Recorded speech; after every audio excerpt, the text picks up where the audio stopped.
Black men are being killed in the street. What is democracy? The trail of broken promises still leave black communities behind. What is democracy? You have to be 10 times better than anyone else to get a fair shot. Okay, Joe. Most of all, what does it mean? As you've heard before, to be a black man who loves his country, even if it doesn't love him back in equal measure. But what I'm proud to see in the awakening of his comments is black liberals, centrists, conservatives, etc.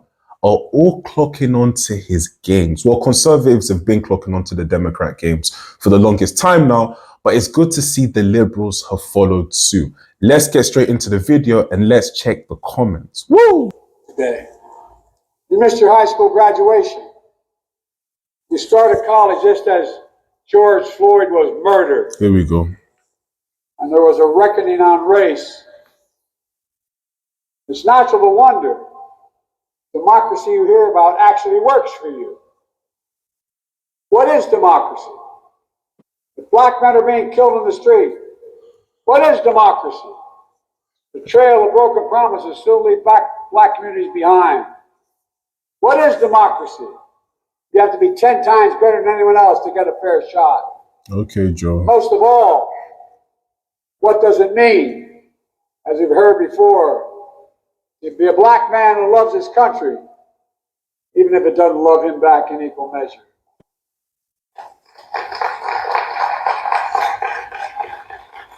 Adam B. Coleman, who's an American author and columnist, has been very vocal in regards to Joe Biden's race baiting. So we're going to watch his video and we're going to see his tweet that he's been tweeting about this issue. And we're going to see what everyone else has had to say.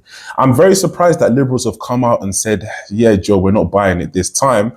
And yeah, it's very refreshing to see that they're not on this Democrat boat. But anyway, let's get straight to it. So I wanted to eagerly write an article about Joe Biden giving a commencement speech at Morehouse. Well, we call it a commencement speech, but it was more like a campaign speech where he talked about all the things that he plans on doing, smearing his opponents, and on top of that, doing the typical Democrat strategy of bringing up black victimhood, bringing up black strife, painful situations that people experience in the past or even in the recent past to make some sort of political point. And I just thought to myself how wildly inappropriate it is on a day of celebration at a historically black university to bring up George Floyd and what he endured, or to use the trope of you have to work 10 times harder to get just as far as someone who is white. I just think to myself, would anybody else get this type of negativity if they were having a moment of celebration? I mean, most people don't go to college, and even for fewer people graduate from college. So I think it's a moment to celebrate. And here he is bringing up this type of stuff. And most commencement speeches for everybody else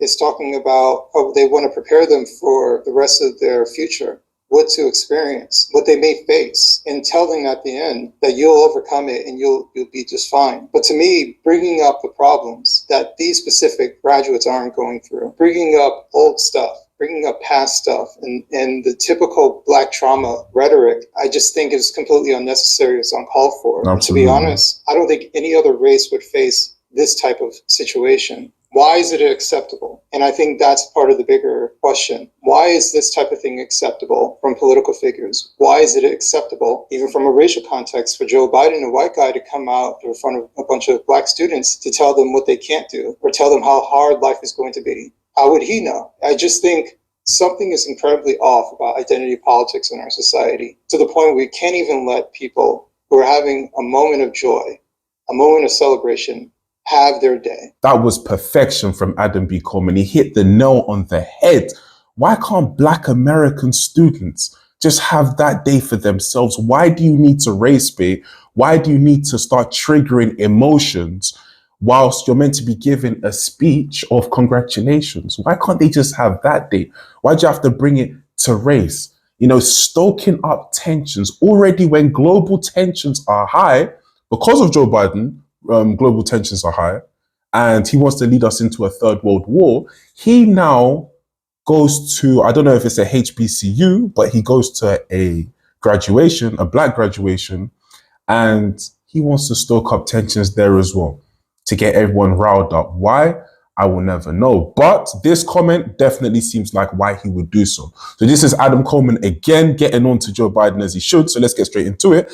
He says, Biden is a racist. Matter of fact, he's the worst type of racist because he pretends to be your friend whilst pulling you back every time you attempt to move forward.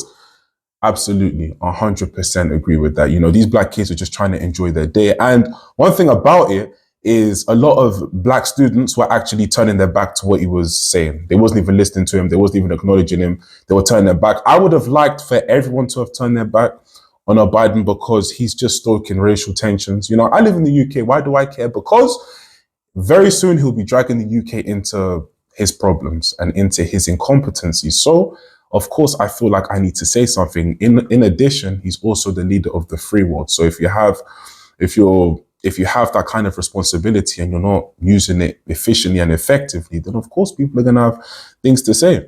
So 1,000,000% agree with that. And it has 45.4 thousand views. He also tweets, imagine working hard for years to graduate from college and Joe Biden shows up on your day of celebration to remind you that you're a victim and America doesn't love you because you're black.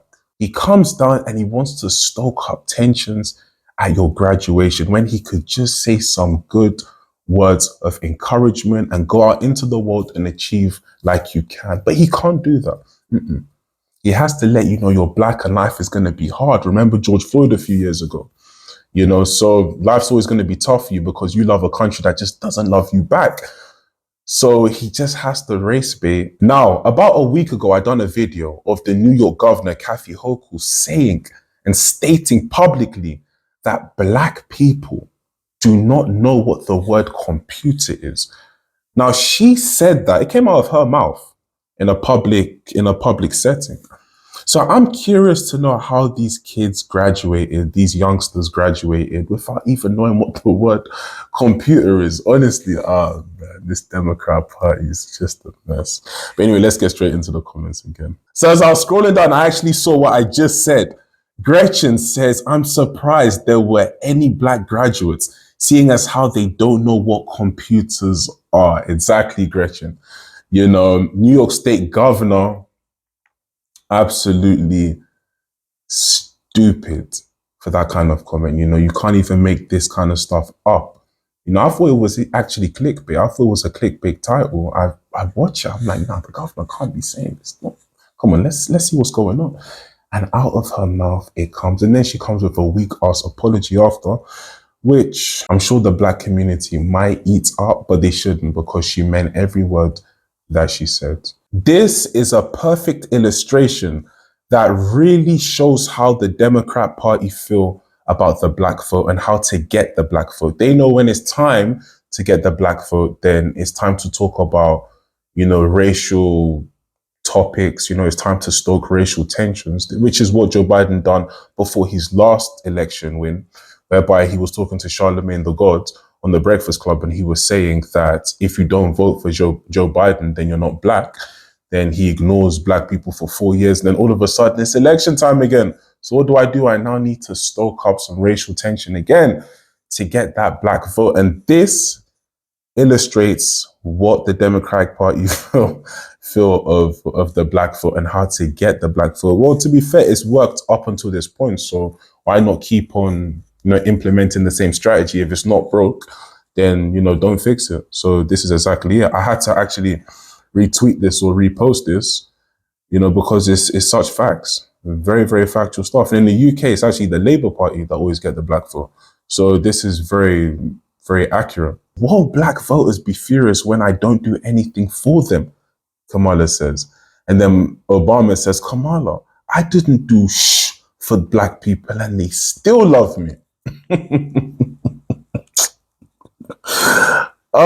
These memes, bruh. Where's the lie? Honestly, man, people love Obama. You know, the black community look at him as a Jesus type figure, and he didn't do anything for the black community. In fact, he ignored them for 8 years, absolutely ignored them for, you know, 8 years, and the black community still love him. He could go to any predominantly black area in America /UK. He didn't even do nothing for them. He doesn't even know the black, you know, UK population exists. And he could come to any area and he will get nothing but love. in the States, in the UK, in anywhere. I even remember France were having their elections and they said that they wanted Obama. They said, we want an Obama type figure. And I was thinking, why would you want Obama? A lot of the minorities were saying they want Obama. And I really wish I could sit down with some of those protesters and say, what do you want about an Obama White House? Like, what did you like and what do you want that Obama delivered for minorities or for blacks in America that you want mirrored in France? And I'm sure if you sat down and spoke with them, they would not have no answer. They'll just say, I like Obama. He's handsome. He's charismatic. He has a good family household structure. And I just like him. He has style. He smiles well. And that's it. You know, just these irrelevant things apart from any real policy. Unbelievable. Treating Morehouse grads like they are uneducated. Really? Disrespectful as he's a terrible president and a racist human being. Unbelievable. Don't say anything positive. Sow division, hatred, and suspicion. He's not an honorable man. Fire. Flame. This last tweet is probably the most accurate response in regards to all of the memes, the jokes, and etc. But this last tweet sums up the party and Biden to a T. Now hear me out. The only way they can get the vote of the black community and the women's vote is through fear. Without fear of systematic racism or losing all access to reproductive rights, those communities would realize they have been abandoned. All that matters now for this administration are illegal immigrants and the transgender community. 100% correct. I believe they know that the black vote is slipping around. They know they've lost the Muslim vote because of the Middle East. So their best bet now is the southern border. And this is why they're leaving the southern border open. Why? Because these are soon to be citizens of America that will be loyal to the Democratic Party. And yep, the transgender community will always stay loyal to the Democratic Party. So this is it. I don't mean to get too into American politics, but American politics does somehow directly / indirectly shape what happens in the UK. You know, if they start stoking up things, then unfortunately our politicians that are that are just not too relevant on the global scene on stage will start following suit and they'll start following behind, you know, bad decision makers in America. So I have to critique it, of course. So yeah. But anyway, guys, that's enough for this video. Let me know your thoughts are down below about Biden, Kathy Hochul. Go and watch that video and just what's going on in general in regards to, you know, the political landscape and the polarization of American society and politics. So yeah. But anyway, guys, I'll catch you in the next video. Peace.